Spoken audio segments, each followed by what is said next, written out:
Easterlies ang nakakaapekto ngayon sa buong bansa at nagdudulot yan ng mga localized thunderstorms sa malaking bahagi ng Mindanao. Anytime of today ay posible po yung mga pagbuhos ng ulan, mga localized lamang at mga panandalian sa ilang bahagi po ng Mindanao. Samantala sa Luzon at Visayas ay maaliwalas pa rin ang papaurin at ang inaasahan pa rin ho natin sa maghapong ito ay halos mainit at paalinsangang panahon pa rin kaya patuloy natin pinag-iingat ang ating mga kababayan sa banta pa rin ho ng heat stress at mga heat cramps.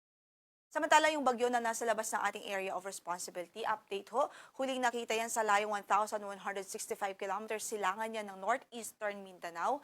At naglay pa rin ito ang lakas ng hangin, umuabot po sa 75 kilometers per hour near the center at gustiness na 90 kilometers per hour. Sa mga nakalipas na oras, pakanluran pa rin ang naging pagkilos niya at 20 kilometers per hour.